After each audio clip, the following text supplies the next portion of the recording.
Welcome to another session of Think with a Drink. This is the weekly webinar series brought to you by the Aries Foundation for Financial Education. This week, we are doing what we're calling the importance of credit, or why credit matters, or really why you should be paying attention to what your credit score is, and fundamentally how that affects you out over time. A couple of just a quick checklist before we start up this evening, right? So the event is being recorded. Just know that what is being shown is what is being recorded is what's being shown on the screen. So don't have to worry about your image or your name showing up. All microphones are muted. Your cameras are off, but as I said, they're not being recorded. There is a chat box. So if you do ever have any questions, just drop them into the chat box. My co-pilot, who I will introduce in a second, is here to not only keep me on pace this evening, which hopefully you will try to do, but also to field any questions that might come up as we go along. Speaking of your pilots for this evening's journey, my name is Tom Alessi. I am the president of the Aries Foundation for Financial Education. I have been in financial services going into my 23rd, actually in September, I go into my 23rd year in the business. I am an investment advisor. It means I act as a fiduciary whenever I'm giving guidance or advice to any of my clients. I'm going to bring Craig, my co-pilot, in, the vice president. Craig, can you introduce yourself? Sure. I'm Craig Richardson, vice president of the Aries Foundation. I've been in financial services for a little over 17 years now. And I work with families and small businesses to do personal financial plans so they can get a better grip on their future. Terrific. And like I said, Craig will be chiming in as we go along this evening, but also be manning the chat box so to help us guide along in terms of what we're doing. We told you that the Think with a Drink is brought to you by the Aries Foundation for Financial Education. We are a nonprofit. You can visit us at www.ariesfoundation.org. And our mission is trying to help everyone have a better relationship with their money. Because whether you realize it or not, you are in a relationship with your money. And just like every other personal relationship that you might have, there are behaviors and emotional triggers that occur that can cause us to act, we like to say, irrationally sometimes when dealing with our money and our finances. So all Craig and I, the rest of the Aries team, our whole mantra is trying to help everybody take some of that emotion out of dealing with your money and your finances. So these are some disclosures. I'm not going to go through them because frankly, it just takes too long for me to try to read all of these and just go through it. Just know this is all meant to be purely educational, and we're a nonprofit organization. That blasts right through that for me. That makes that much easier in my world. And now we get to the fun part of this that we call this Think with a Drink. Think with a Drink. Really, some of the information that we're trying to do, it can get, a little bit daunting, a little bit complex in terms of everything. But so we try to make it casual, make it relaxed, try to make it as easy to understand as we possibly can. And one of the best ways we can think to do that is to have something cold and refreshing to sip on while you're trying to follow along what it is that we're trying to do. Today, I am drinking, for those who were on the call last week, and I was trying to do fall colors, and I just butchered the whole thing entirely because it was just a horrible background that I was using for that. This, when it comes to beer, is fall for me. This is Flannel Friday from Harpoon Brewery here in Boston. And anytime that I see Flannel Friday popping up in a liquor store, this says fall to me. I mean, this is a sort of a cross between amber and red ale, which is just right in my wheelhouse, but very, very easy drinking and really means fall for me. Craig, what are you drinking? I'm actually drinking tonight a Jack's Abbey Blood Orange. Blood Orange, nice. Yeah, you like that. You like that. I do. I've had it on other nights here too. So yes. Well, I'm going to pour that out and say skål.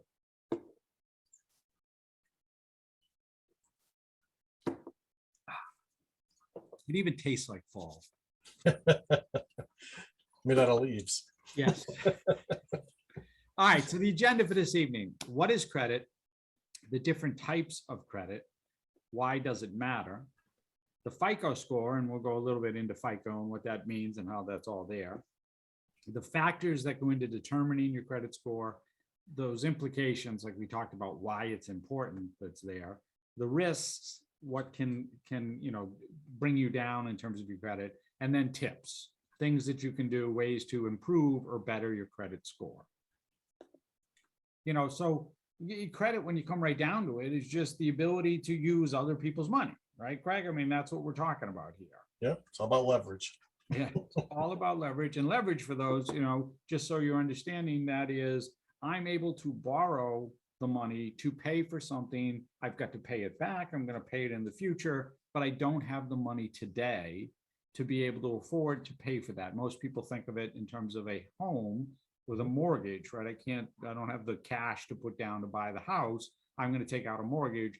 That's borrowing. That's credit. I've got the leverage to do that. Same thing for a car, or might even be as something as simple as the new iPhone, right? Because you don't want to put down, but God bless what they're charging for that, like $1,500 probably or something. College education, right? Yeah, there you go. That's a little better. Let's use that one instead of the iPhone, right? So it's a better example for using that. But it just means that I'm able to borrow, essentially, use someone else's money to pay for something. And we'll get into how that all affects things and what it does and why that means things. But that's the reason that having credit is important, because if you want to try to obtain some of those things, you need a credit. You need good credit a lot of times in order to be able to do that. So how was that?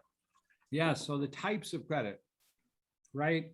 So revolving just, that's basically that, and it's an open account, if you will, right? So there it says credit card. So a credit card is the easiest example of a revolving line of credit. It just means it's an open-ended thing. Yes, the card might have a limit to it. You might, you're a new borrower, a young person, you might have a $2,000 or $3,000 limit. As you get older, they'll keep adding to that limit where you get to, 10, 20,000 might be your revolving balance, but you're able to take a little bit or a lot of it up to that number. And you're just knowing that you're going to pay it back on a regular installment. I mean, I have clients who maybe use revolving credit. They'll pay everything on a credit card and then they pay it off every month. So they're not paying much interest, but they're getting, points or whatever the credit card gives them for an incentive to use that. No, that's incentive, but that's great. So the store cards, right? Gas cards, like Craig's talking about, those incentive cards, those are, again, that's a revolving line of credit. Another one is a home equity line, right? For those who are homeowners, you have a mortgage, but you might want to also have an equity line. Well, an equity line is just that, whatever you're taking it out for. I had this conversation with a client the other day who was asking me about it. I'm like, look, if you have equity available, open the equity line of credit. You don't have to use it. It doesn't cost you anything to open it. And if you never need it, they'll just close it after 10 years, right? There's no penalty for having it. But if you ever get into dire straits and need it, it's there. So then you have installment plans. Now, this is when we're talking about, the mortgage, the car payment, as Craig mentioned, the better way to look at it, education, student loans. That's when I've borrowed a certain amount and now I'm going to pay it back. The purchase of the home, my mortgage, I've got that, and now I'm going to pay that back in a monthly amount, whatever that increment is, until it's paid off. So the difference there is one is a set number, one is an open-ended number, and how that works in terms of paying them back. Installment loans can be collateralized or non-collateralized, right? And explaining what that is like if you're buying a mortgage, your home is collateral. So for some reason you don't pay for the mortgage, they take back the house. Right. Where revolving credit usually is not collateralized. There's nothing that they're attaching to the credit. It's your own good word and faith. That is correct. Right. That's what happens as far as going through that. It's on the faith that you are going to use the education that you had or obtained to, better yourself, get a better job, have income that you can then pay it back. That's the collateral they have. Except for the student loan, they can't take your brain back. No, they can't take your brain. It does, for some people, some of these are, 30 years long. It can feel like an indentured servitude. All right, so why does credit matter, right? Because again, like we're talking about the ability to go ahead and, especially mortgage, like this is the number one place it usually comes up, right?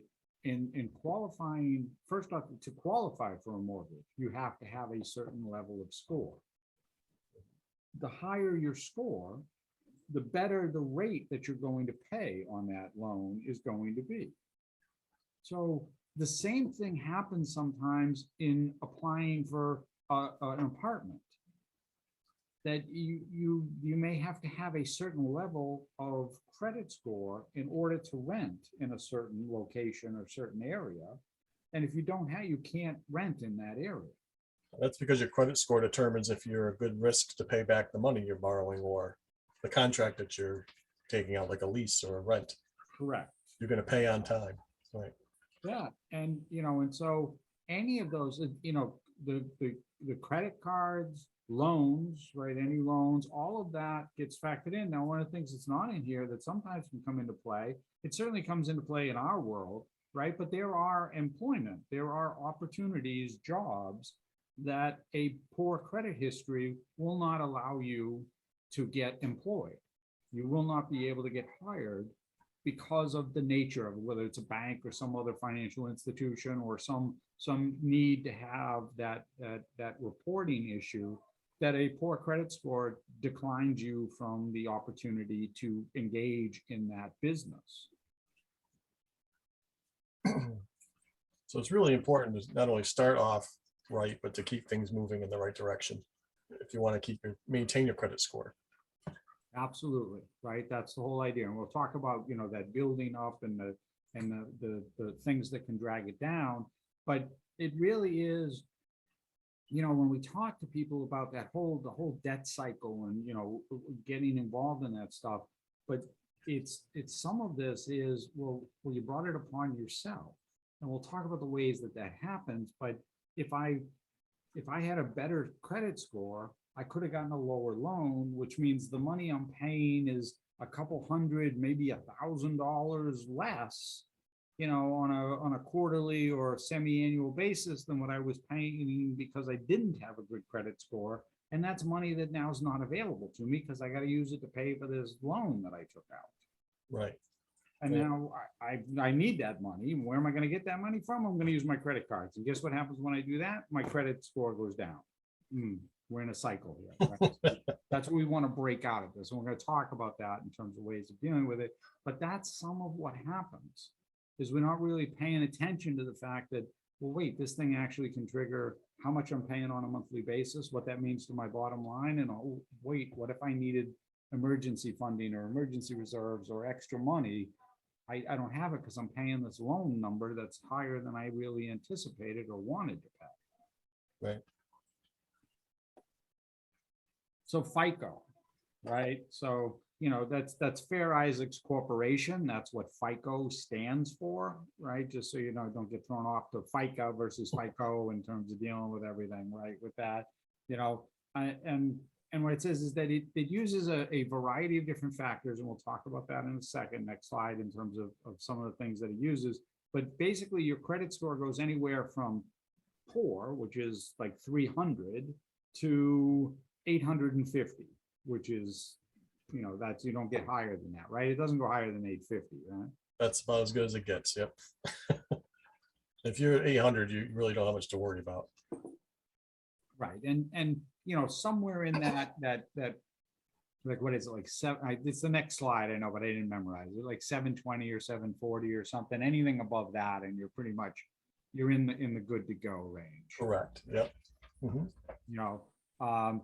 So that is that we said 850 is the high, right? So if you're in that below in 740, it is, that's what it is. It's got to be 740 in terms of the number, right? Because I believe it's somewhere in just under that, like the 650, 670 to like 739, just under 740 range. Yep. is is that you're in good, you're not in plus Right. range, you're in good range, right? So you can get a favorable rate.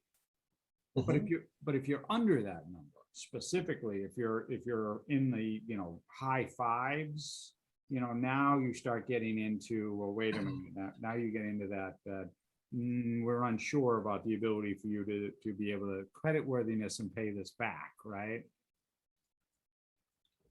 So what happens is if you have a lower credit score, you're not getting as good an interest rate. So basically everything you're trying to leverage costs you more money. Exactly. The car is more expensive, the home is more expensive because you're paying more interest. Right. And so that that FICO, the score itself, that, it's about, of all the credit decisions that are made, it's like 90% of all the credit scores, of all the determinations, use FICO as their sort of, that's the guideline. We're using this as our guidance meter or our guidance section to say, this is where you're going to fall in terms of it. And that looks like this, right? That range. See, I said 740. I thought. You So. are, Go ahead. absolutely Okay. right. Yeah. Like I said, I just didn't memorize it. And I said, if you hit 800, you have nothing to worry about. Right. So there you go. Yeah. So you had that. You knew that, right? So there's the thing. So if the idea is once you get, and we'll talk about that with credit reporting and going through it, but it's realizing that, okay, if my credit is good, I'm in that 670 to 739 range, I want to do what I can to move it to very good, right? Very good. If I can get to exceptional, that's great. But being in very good is good. In the green is great, right? If you're in fair, you definitely need to make steps and do things to get you into good, because you're not getting any advantage. You're getting, really having to pay more than you probably necessarily should. And you're probably getting carved out of some opportunities because of that credit score. Well, Tom, one thing too, I mean, I know we just went through a huge COVID crisis. A lot of people were unemployed. A lot of people were using credit cards as emergency funds. So there are ways, if you've gone kind of not in this best score range right now for lots of different reasons, that, people can't improve, because a lot of people are like rowing that boat right now, right? Right. So but there are ways, there are things you can do, and we'll talk about that, because we've got that in terms of different thoughts and different ways to be proactive. So don't get too depressed if you're on this side. It's not an easy thing, right? Don't think, hey, I'm going to fix it like this, or that stupid, whatever that app is. Oh, my score just went up by 10 points or whatever.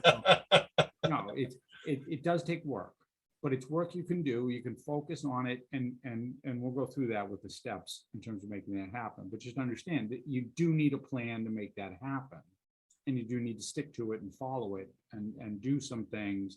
Like anything else, it's change and adjustments, but it can be done, and the benefits far outweigh the time and effort that you had to put in. Because like we're talking about is, especially if you're thinking about, making a purchase, buying a home, buying a car, something that's going to, put you out on a monthly basis, to get that lower or better rate is going to save you thousands and thousands of dollars. Yeah, I mean, if it's a house and a 1% better rate, over 30 years, you'd be saving tens of thousands of dollars. Right. Then, you're talking huge numbers in terms of what you're dealing with. Right. Right. So the factors that go into this, right, are your payment history, the amounts owed, right? Owned. Account, is that amounts or account? I think that's owed, not owned. It's supposed to be amounts owed. And we got extra letters there. You own the debt, but it's also how much you owe, right? The credit history length and the types of credits used, right? So trying to achieve, it's a mix of things, right? So the whole idea, and as Craig said, right, trying to keep that credit card balance low, or well below the limit on the credit card, is goal number one. Like Craig talked about, clients who are using the card on a monthly basis to pay for a lot of everything, but they're paying it off because it's there. That's okay, because you're feeling, you're not letting that balance roll over. But also is important too, Tom, like if let's say you have a credit card and the balance on it, the available credit on it is $5,000. but you're always at 4,000, 4,500. That's going to hold against you because you're using the majority of your credit. Correct. That's what I'm saying is you need to keep the limit lower, right? You got to bring that down. You Well, can't. it's not, it's actually the balance, not the limit, correct? So you won't want to be using all the credit that's available to you. Well, right, but so if you've got a balance, if your limit is 5,000 and you got a balance that's 4,500, Right, you're using almost all of your limit. right. So you want to keep your what you have on there lower, your Correct. balance lower. Right. Correct. You want the balance to be really about 30%. So around $1,500. If you're on a $5,000, exactly, right? Somewhere in that range, that 30 and below, you're okay. When you get up to 50, that's where it really starts dragging your credit score down. So they want to see you using it, paying it back regular, but not getting into a position where you have to use all your credit all the time. Correct. Right. And whatever you do, don't be late. Right. Late payments, ding, ding, ding. There you go. It's, that's going to hit you in terms of going through it, or just, like we're going into the holidays, and I get every store you walk into is going to offer you a card, when you walk in there. Don't go crazy, right? Don't start opening cards everywhere just because, hey, they're giving me a great deal and I'm going to get this. It all affects that. Every time you open a new card, that's a whole look at your credit thing. And if they start to see like, wait, you're opening 20 cards, what's going on here? That starts to become another conversation. So it's just understand that should be thought out and determined. I mean, Craig and I talk about this. If it wasn't plastic, we would be better off. But, the world is contactless, as Craig mentioned, the whole COVID thing now, right? So, but less cards, the better. The more in control you're going to be in understanding what you're spending, how you're spending, where you're spending, with less cards than more cards. The other thing that's really helpful today, I find, Tom, especially for me, like I've talked about this in the past, I'm, going to be, ADD, very disorganized. That can get you in trouble when it comes to credit scores and all kinds of different things, but you can automate now, right? So you can automate your monthly payment. Yes. Come right out of your bank account so you don't miss a payment. You just got to make sure there's money in You your can also have a company, you can actually, pay to have a service monitor your credit for you. Yeah, right. Or you can do that as well. Like, so if it's one of those things like I'm really unsure and don't know what's happening with it, so I want to bring somebody who's going to look over my shoulder for me and to make sure that there's no craziness going on. So you can hire a credit monitoring service. Right? Sometimes they'll give you tips to help you with your credit too, right? Correct. Make sure there's no errors on your report, that kind of thing. Yeah, and we'll talk about that. That's some of the stuff that, in terms of going through that with some of the things that you can do. That's what I mean by trying, the time and effort and cleaning things up. That's really what it's about in terms of making sure on that. So risks, right? Like Craig just talked about, not only using too much of your available limit brings you down on it, but we do a whole thing on debt, and debt itself is a burden, whether we're talking good debt, which is student loans, home purchase, that type of thing, or bad debt, your vacation, or buying a new phone for no reason other than you just thought it was cool to have a new phone, right? That's bad debt. Either or, having too much of it is going to drag your credit score down. And then for some of those purchases, like we talked about, the home, the car, you're going to get hit with higher interest rate that you're going to end up paying more money for it for no reason other than you had this debt. So understanding how your debt works and the debt limit that's available to you, and making sure, like you said, that you're under that 30%, that's one of the first things that you need to think about. So there is good debt. Is that what you're saying, Tom? Well, there is good debt, absolutely. And what makes a good debt versus bad debt? So good debt is something that's going to improve or increase, right? So home purchase, right? The idea is I'm buying this home and I'm building equity in it, and that equity is becoming my property. I'm going to have value for it. So it's like a leveraged investment. Yes. In the case of a student loan, I am leveraging myself, right? I am improving myself to the point where, okay, now I'm doing this so that I can earn more, A right? better income. Whatever I decided to do, that's the idea behind it. A car falls, my world, not Craig's or anybody else's. It's just me. I'm just giving you me. But sometimes you need transportation.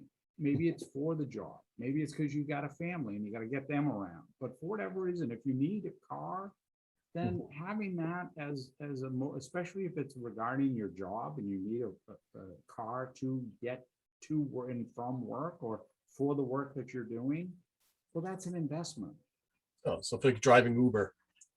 That's a different story. That's a side, yes, but that's Side the idea, hustle. right? Same, same thing. Well, I have this and I've got this side gig that I'm doing with it along with that. But that's the idea. It's not just, hey, I just wanted a Tesla, so I went out and bought one. That's not, that's a bad thing because we all know that automobiles lose value the minute you drive it, and all of that. So it's not something that's adding, increasing in value out over time. Mustangs are always good debt though, right? Yeah, well, I saw one of those. It's an SUV. Like I don't understand. It had a Mustang logo on it, and it's an SUV. I'm like, what is that? What happened? Late fees, right? So late fees. That's an add-on, right? So not only is it an add-on, it's an extra cost to you, but we talked about what happens when you're late payments. It dings against your overall score. So just don't miss payments. Just don't be late. Just get it. Even if you can only make the minimum, get the minimum in on time. Right. Bankruptcies and foreclosures, that's that's sort of the end game, right? In terms of it, I'm pulling the ripcord, I'm pulling the plug, I'm done, right? Those you're just washing out, and your score is pretty much, devastated at that point. Yeah, but we did actually went golfing with somebody who does bankruptcies. He's an attorney. He was saying that sometimes when you get an overwhelming debt, which can happen to individuals through some fault or no fault of their own, it can be a restart or a reset for them. Yeah, no, but that's what I mean though. You're resetting the button. You're resetting your credit score. We're talking about credit scores, not your life, right? That's the issue there. But Yeah.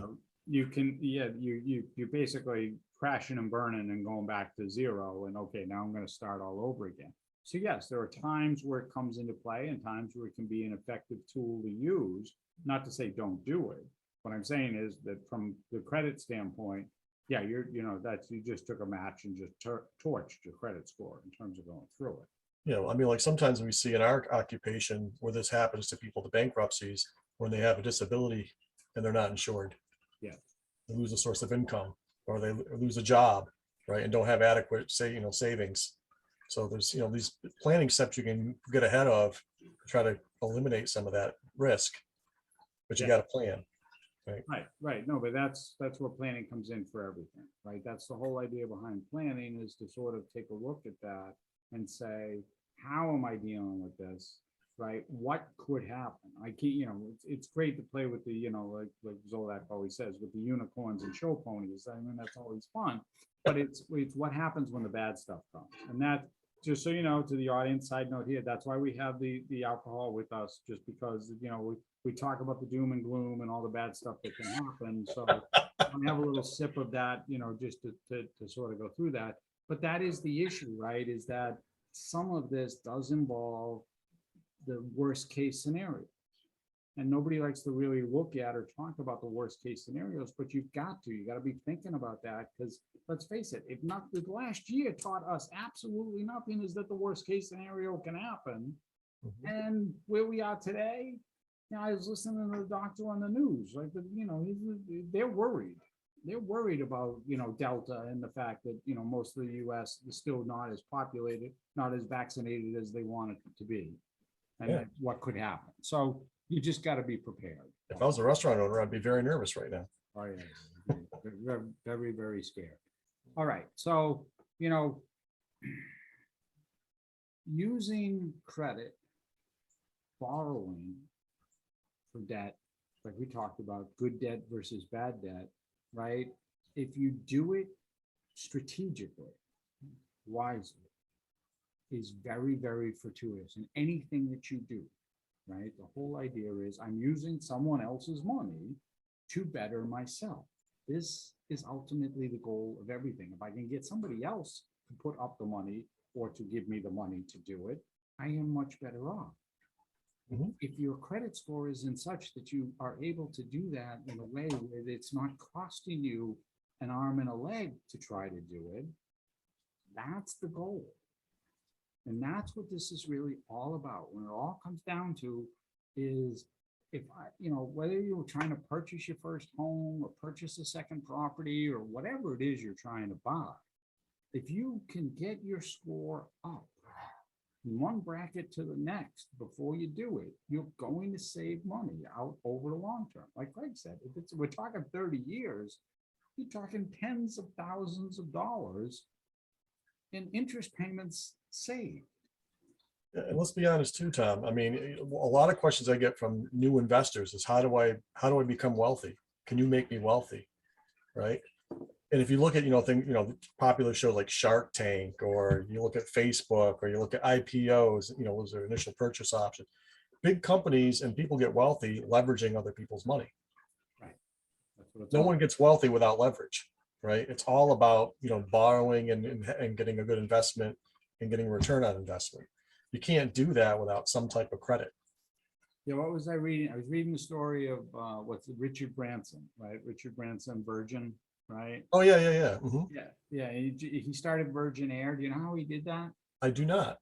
He borrowed the planes. Oh, there you go.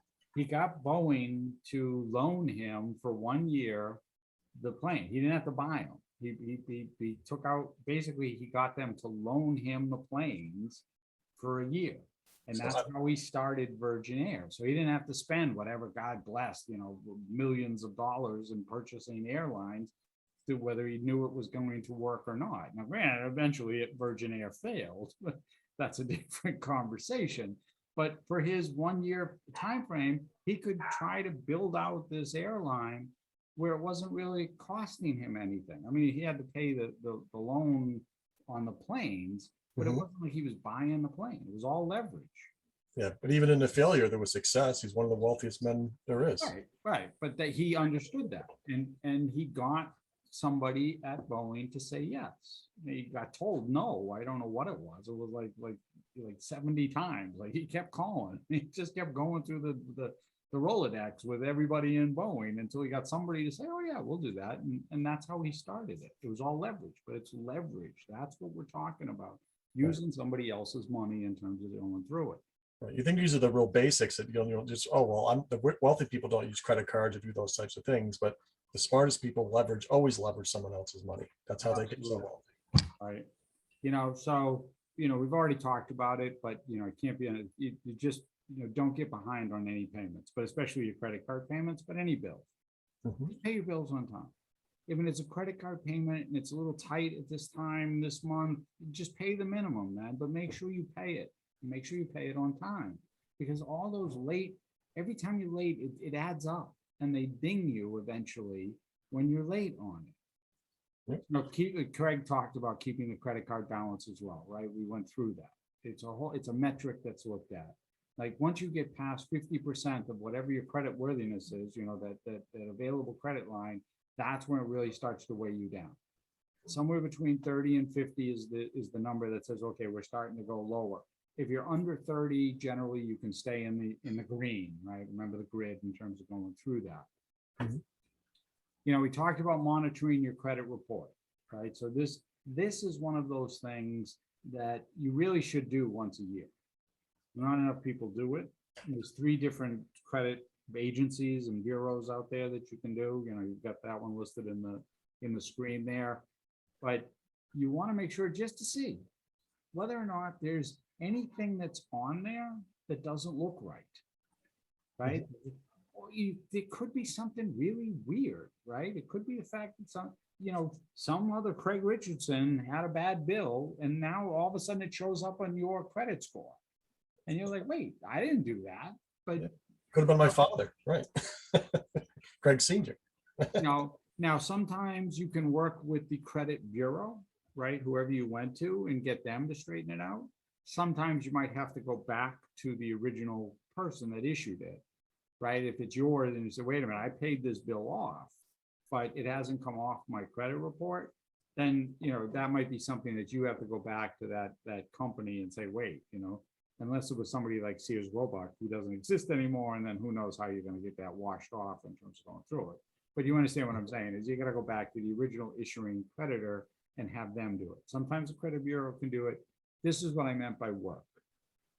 This is what I meant by say, it takes a little bit effort sometimes to go through this, but it's worth doing it. Also, time can wash your credit score too, can it? Like What the can? time. Time, well, yeah, out over time, right? So if you don't have anything else pops up or anything comes washing on it, but generally, if you're in the state of, I want to, improve my, or make a purchase in the next year or two, time ain't gonna do anything for you. Right, but just like your driving history, you got a ticket today. If you don't want to get no more future tickets or any more, increases on your insurance, try to, improve your driving record. Don't get pulled over again, don't make another Yeah, late right. payment. Don't do anything else. Don't make anything else happen in terms of dealing with it. Control your controllables, yes. Right. To keep your financial house in order, we always talk about being organized, about making sure you know where everything is, know how you're spending your money, know how you're budgeting your money, all of that stuff. One of the things you can do, another credit tip, is you can actually piggyback on somebody else's credit. And by that, I mean, like, especially if you're a young person and you may not have the best of credit right now, you may have no credit right now, but you may be able to use like your parents or maybe an older sibling who has credit and be a co-person on their card, which again gives you the ability to tap into their credit worthiness. You use the card, so long as you use it responsibly and don't screw them on it, right? In terms of dealing with that. But it's a way to help you build up some additional, right, while taking advantage of not getting, either declined completely for a card or having access to a card where now you're building your own credit along with it. Yeah, you buying your first car or your first home, or Right. just gotta be careful. Having a cosigner and that type of thing on it. There's a way to do that. You gotta have certain aspects and things in place, but it is a way to do it, right? So you can do it as far as a way to use that and buffer some of that if you are in dire straits and needing to do something. All right, so we're going to start wrapping up. So failing to plan is planning to fail, right? Well, the Aries Foundation, what we say is everybody needs a little help sometimes getting started. Credit is one of those things that needs planning, right? We talked about. You need to put a plan in place. You need to put a guideline in place and try to figure it out. And that's what we try to do. Like we said, we try to take some of the emotion out of dealing with all of this. And so if you're interested, all you got to do is type yes into the chat box. We'll give you the contact information at the end. You can do the same thing. But if you type yes in the chat box, one of us will reach out. We'll set up a time to have a chat. Just go over whatever questions or concerns that you might have and how we might be able to help you out. This is Craig and I in our more formal attire. And yes, we know TB12 is coming home this Sunday, and God bless for all of that. That's us in our TB12 jerseys. We promise that when he retires, we will retire the jerseys and get a different number or do something else with it. But as long as he's still playing, he's the GOAT. We're going to continue to wear them. But this is when we're out and about. We do a lot of activities and fundraisers and things like that for other organizations. When we can, we try to help out, and we generally do it in one of our jerseys. We've got a bunch of them in terms of Boston sports. That's the way we are. I'm just waiting for the Jones jerseys, that's all. I don't know. Last Sunday didn't look too good, Jones. We do value so one thing we will send out is we'll send an evaluation form out to everybody because we do value your input. We do value the feedback. The link, Craig, hopefully is dropping into the chat box as we're talking. And I'll drop that now. Yeah, drop that now. See, there you go. That's like dropping a landing thing. Now we're getting close to the end, right? It's like drop. What do they call that? The landing gear. What do they call it? Yes, without a landing gear. Yes. Landing gear. Yeah. So that's him dropping the landing gear. So the link is in the chat box, but we'll send it out to you as well. But we do these presentations for organizations, support groups, schools, state agencies across the Commonwealth. So we'd really appreciate that you take the minute, fill it out. There is a yes or no box. If you check no, just know you are never going to hear from us. It's our promise we make to everybody. You check no, you're never gonna hear from us. Check yes, we'll reach out, we'll set up a time to chat. That's the way it works. Mhm. What's on tap? See, we keep the Think with a Drink going. So it's what's on tap for next week. We're gonna do handling financial stress. This is, again, trying to take that emotion out of dealing with money and finances, because it is the #1 really driver of anxiety and stress and feeling overwhelmed and just like, the world is ending type of thing when our finances are out of control. So have your drinks and your wines and whatever ready. Oh, for yeah, we're next gonna need double. I think we need more. What do they call that with the chaser, right? What is it? Might need a chaser with it. And then on the 14th, Boilermakers. we're gonna do setting up an emergency reserves account. Because I think that the pandemic, as Craig had mentioned, really sort of drove home the idea that everybody needs to have some kind of a rainy day slush or emergency reserve fund. And we'll go into, the ins and outs of that. How much should you have? How do you set it up? Where do you set it up? And what should be in there? All right, so questions. Craig, any questions in the chat box? We have no questions in the chat box. We've done our job again. Okay, so that's great. Certainly appreciate that. But if you do ever have any questions, you can certainly reach out to us. It's info@aresfoundation.org. Like I said, the website is www.aresfoundation.org, but I dropped a blog post in there because specifically this week we are talking about different ways of those credit scores and things to do with credit and ways to build up your credit. Might make it easier for you to read the piece and get a little bit of feedback that way. So it's aresfoundation.org/blog, and you can check it out, or all the other blog posts that we have available. And on that note, I am going to say thank you and have a great evening.